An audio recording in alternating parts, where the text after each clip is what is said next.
So you got your apron on now? I got my apron on now. We have moved on to the cooking part. I've browned up 4 pounds of ground beef over here. I didn't put it on video because you know how to brown ground beef. So I've done that. We have 2 different meals that we're doing double batches of. Those are going to be the spaghetti squash casserole. It takes the ground beef. And also we've got a lazy Korean beef bowl that we really, really like. And so I'm doing doubles on that too. So we'll have it for dinner one night and then there'll be leftovers either the next day or for a free-for-all night or whatever that is. I just noticed the carnitas are done. So they've been on warm for 51 minutes right now, but I did just notice the needle had dropped. So it natural pressure released. We can go ahead and get them open and get them moved out because we do have something else that needs this space. And on the night that you're going, if you decide that you'd like to do this recipe, on the night that you do this recipe, what you'll want to do is this pork is just going to fall apart when we pull it out of here. But what you want to do is put it in the oven under the broiler for a couple minutes, and that'll crisp it up the way you typically see in carnita meal. For right now, I'm going to put it in this glass casserole dish, and the reason is I would not want it in plastic at all. It'll just help it to cool off a little quicker. We're going to pull our carnitas out. You can throw the oranges away. Those were just for flavor. We've got all the flavor out of that. You'll see them right here. They're kind of just fall apart. I mean, guys, look at that. It just falls right apart, which is perfect. That's what we want. And that was just an hour in the Instant Pot. We weren't babysitting it. We weren't really thinking about it other than just checking to see, how much time it had left on it. And then if you happen across those bay leaves, go ahead and pull them too, just because it is a lot of flavor in a very little package.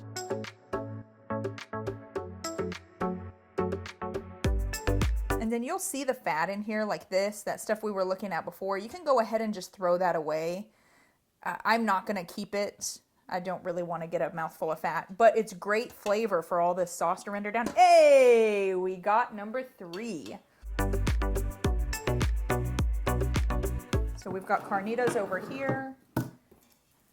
And I'm going to just let it cool off. So to free up our space before we get into the meat, let's get into some of the rest of this just to get it finished. And I'm pretty sure the rice will all fit here. So we'll go ahead and get that just packaged up because we can forget about this rice again until beef bowl night.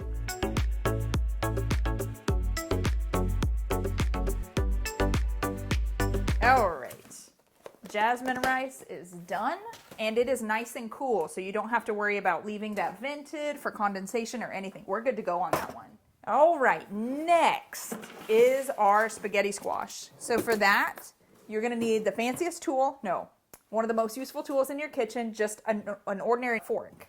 And so all we're gonna do with that, and I think what I'm gonna do is just put a small bowl here for waste, just to make it a little easier. So you're just gonna pull the seeds out and just get rid of them.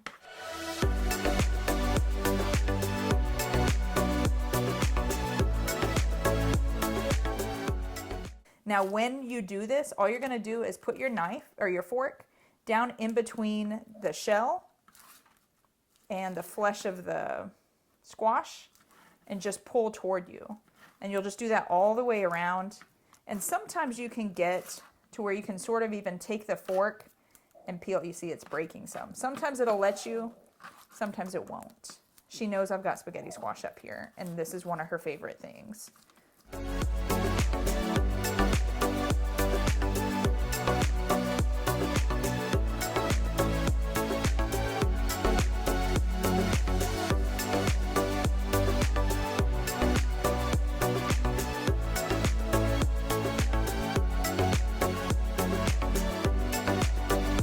Right, ta-da! We have a lot of spaghetti squash. I actually may split some of this into another container just to have a little more space for everything that's gonna go with it.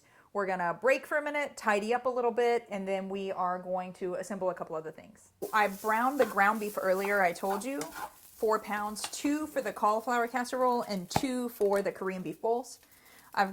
We use this Prego Farmers Market. It is 1 net carb, which is perfect for our family, and it's just low sugar. There is no reason that we need sugar inside of our spaghetti, right? Inside of our dinner food. So I've got 2 jars because we've got 2 pounds and 2 spaghetti squash. So we'll just simmer it a little low. So I've got some garlic powder, Italian seasoning, and onion powder. And that's what we're working with today.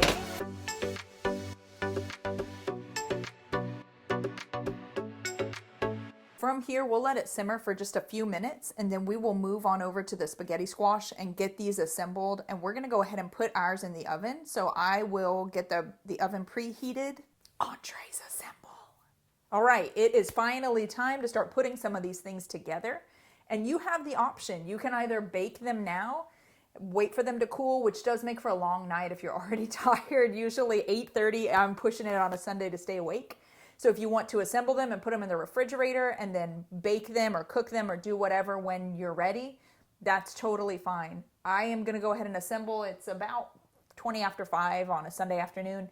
I'm gonna go ahead and assemble and bake, and we're gonna let cool down here, and I'll have Mike or our daughter or someone watch my 6 so that we make sure stuff gets put back in the refrigerator. We're gonna start with cracked chicken. So cracked chicken was a really delicious meal that like swept the web several years ago. We like it. You can put it with noodles. You can put it with pasta. You can put it with cauliflower rice. You can put it with other vegetables. You can do whatever you want with it, but it's just really easy. So we've got 2 pounds of chicken right here. That goes with 2 bricks of cream cheese and 1 serving, like 1 pack, which is going to be 3 tablespoons if you use the big container of ranch dressing. Ranch seasoning. You're going to put it in the crock pot, let it cook 45 minutes or so, I'm using the Instant Pot. You can crock pot it. You're going to probably crock pot it 4 hours on high, maybe 6 on low, or do it in your Instant Pot. We're going to put it in on high pressure for about 45 minutes and then let it natural release on there. So we'll get that put together. Then we'll do the Philly cheesesteak next. All right, so I know that you guys have seen me clean chicken up before. I'm just gonna do it here because I am starting to run a little bit short on cutting boards. And I've usually got some extra hands in here, and Mike is my extra hands, but he is on the video cameras right now. You don't have to chunk this up. You don't have to make it small. You're just gonna get all of the big stuff off and then throw it in there. And essentially, whenever you get it out, it's gonna be like pulled chicken. It's gonna just fall apart. So these big, extra big, little chunky pieces, separate them and throw them in there. They are not gonna hurt anything. We've got our chicken cleaned up. It's here. And then you're gonna take 16 ounces of cream cheese, however you have that. I've just got it in just blocks. And I am not worrying about softening that up. It is gonna be plenty soft in a minute when this thing goes under pressure.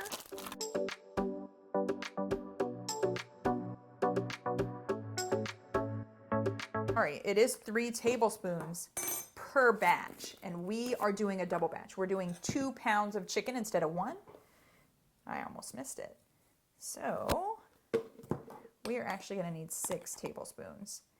And then this is typically topped with cheddar cheese and some chopped up bacon and whatever else you want to do with it. From here, we'll go ahead and get it in here. I'm not worrying about mixing it up, you'll see. We're not making sure everything looks good right now. We are just cooking it. When we open it back up, we'll shred it, okay? And we'll make sure it's sealed. And we've got it for 45 minutes on pressure cook. We're ready to go on that one. From there, we're gonna move on to the Philly cheesesteak meat. And this is one really, it comes together so quickly. You could do this one, when you get home from work, but just to have everything finished, it's just a little bit easier. These are those little bitty, they're probably not that good for you, but we're talking convenience right now. We are not talking health nuts. So we've got our 4 little Philly steaks. You just open those up and put them in here. And so the way that they're sliced, they sort of all fall apart into those Philly cheesesteak ribbons. And then I've got some seasoning here. I'll go ahead and list that on the screen in just a moment. But it's some chili powder, a little bit of cumin. I think it's some thyme. I don't remember what else was in it. You're just gonna sprinkle that over your meat. And I'm gonna put just a little bit of olive oil in here. It does have a decent amount of fat on its own. And then we've got our onions and our bell peppers we did earlier. We're just going to throw them on in there. And then we're going to cook this one for, I'm going to say about a half an hour because it is thin meat and those vegetables won't take that long. Guys, so it's been a long day, right? But we're actually starting to put meals together. We've got one that'll be finished in a minute. This one will be finished in about a half an hour. We've got spaghetti squash ready to put together into that casserole. And then the only thing that we have left to do really right now is to assemble our casseroles here and then to season the Korean beef meat. We're almost there. We're so close. So on this one, we'll pressure cook and we're going to do for 30 minutes. We'll make sure that we're sealed, and then we're just going to walk away from that one as well. Now it's time for the spaghetti squash. All right, and we are back. Oven is preheated. I've got red sauce ready to go, and I think I'm going to need a bigger spoon than this. All right.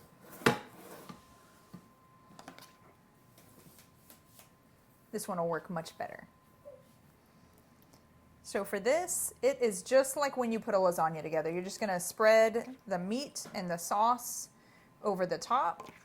Get them nice and even. And then we will put the ricotta down.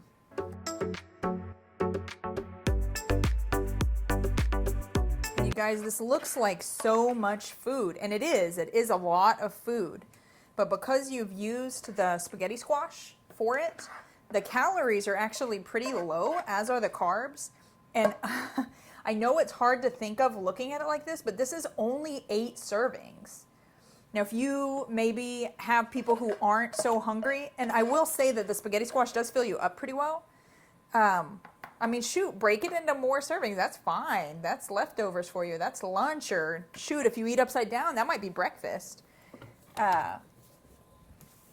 But you've definitely got enough food here. So we'll pull this out of the way, and then we are on to our next piece. Just want to make sure that's sealed. So our next step is going to be ricotta cheese. Now, sometimes I forget about it, and so I don't have it, so we just skip it. It's no big deal. And I ordered 2 this time, forgetting that it just takes 8 ounces for one batch, so 16 ounces is perfect. But they sent me 1 ricotta and 1 cottage cheese. And actually, if all you had was cottage cheese, you can throw it in the blender if the texture bothers you and spread it in. But growing up, we were not well off, and we actually used cottage. I didn't use ricotta until I was a grown-up, in like 25. And so it wouldn't hurt anything if you don't mind cottage cheese. It's going to give you around the same kind of texture. So all we're going to do now is just get our ricotta down.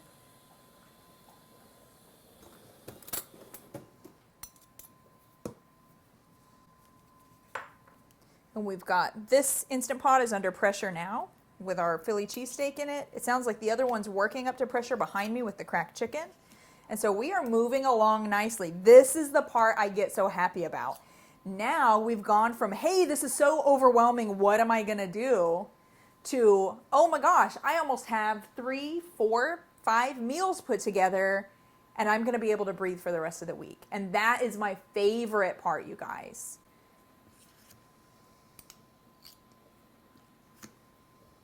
So I always like to go a little bit light on the ricotta because it always seems like it sneaks up on me.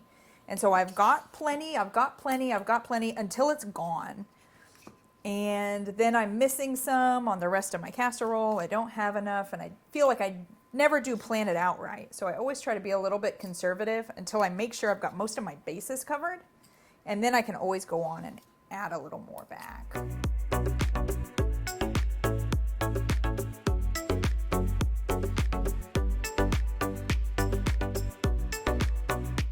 And that's good enough for me. That is fine. And from there, I'm gonna make it rain.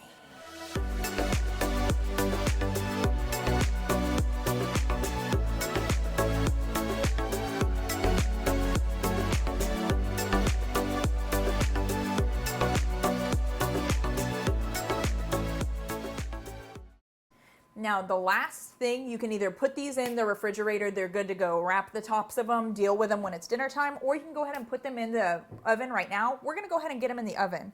I will say before I do that, I do always like to foil wrap them, and the reason is otherwise the cheese may burn before the rest of it's ready. So we want to make sure that the cheese doesn't burn for the first 20-25 minutes that it's in. It doesn't need to be a tight wrap. In fact, I prefer, oh, I have them upside down. I prefer to tint them a little bit so that they don't mess with your cheese, because if I'm gonna eat cheese, I want all of it. So kind of tint it up. And that one's good to go.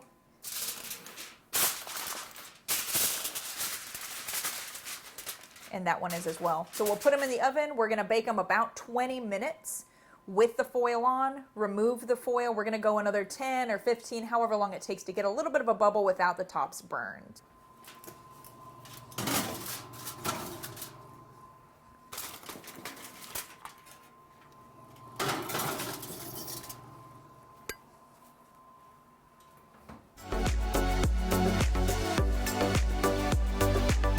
So this is, I believe, our last stop for today. I am going to record more tomorrow on the things we didn't get to, but we are going on about 5 hours and I'm ready to tuck it in for the day. And I've got monsters asking me when dinner is. So I guess I'm supposed to feed them. I've got the Korean beef on heat and I've got the seasonings right here. And so we're just gonna go ahead and put that in here and cook it down.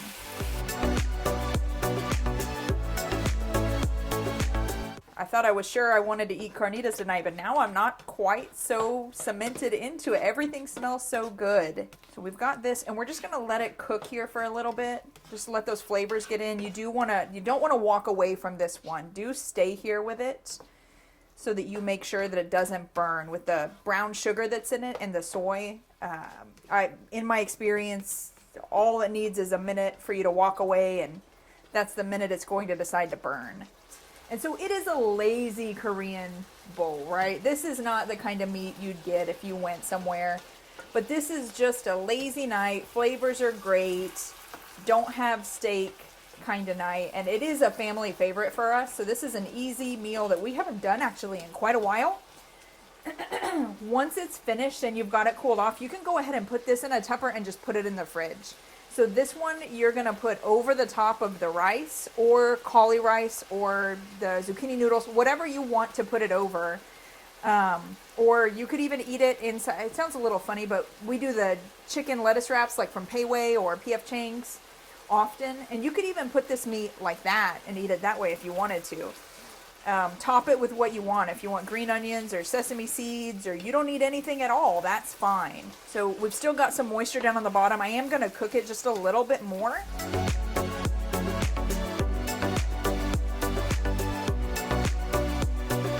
All right, guys. So when you see the rest of that liquid dissipate, you can go ahead and turn that off, get it off of the heat, and let it start working on cooling down.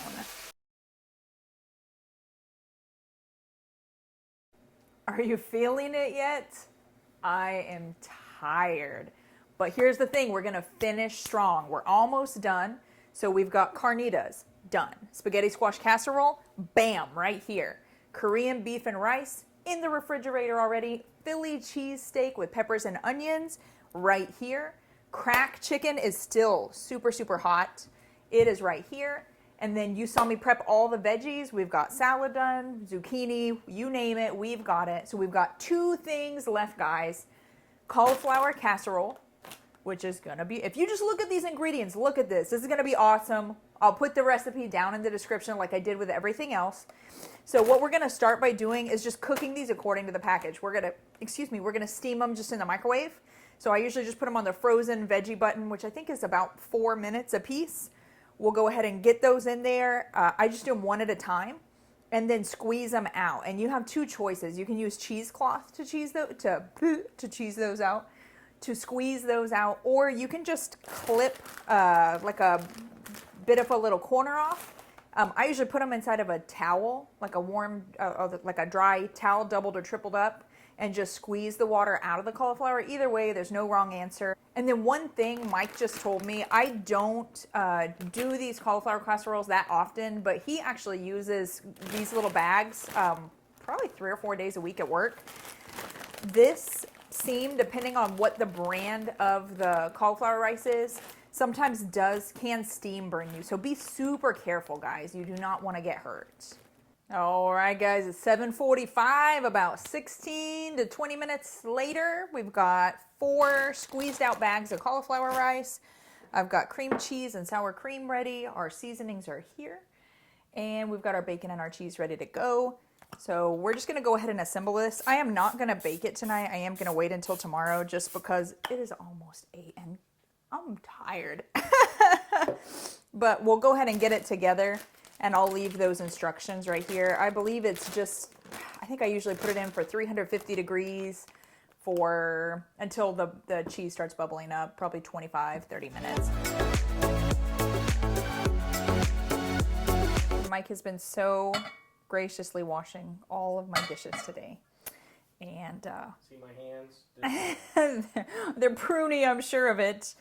So every time I pull another dish out, I think he cringes internally more than a little bit. We used to do really, really well. We'd do this once a month or twice a month, and we do need to get sort of back into that routine. When the pandemic hit, we'd sort of, just like everybody else, our normal routines got kind of thrown off.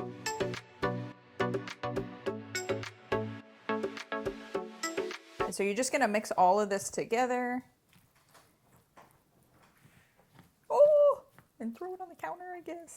I'm going to go ahead and they've got a cup of Monterey Jack and then a cup of cheddar. I'm going to go ahead and mix the Monterey Jack in the middle and then just top the casserole off with the other. And we do need to get those seasonings in there too. You can tell I'm starting to get tired. I'm sort of slipping on a few things. And this is a heavy day, you guys. You can always clearly go lighter than this. We had high hopes. And there were another 2 recipes we'd wanted to throw in with this, but I don't think that we're going to make it. And so I will include those as standalone videos moving forward, down the road.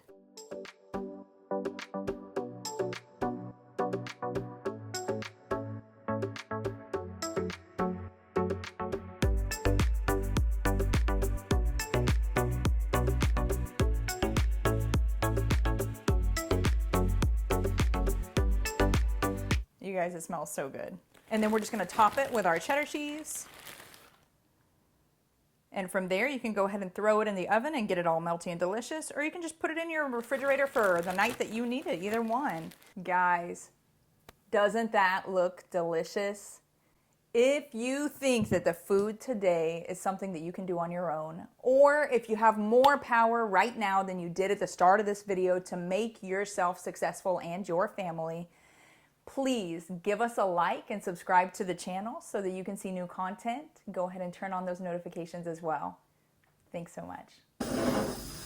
Will we have enough of that for me to have another night with that for dinner? Yes. I already said a like.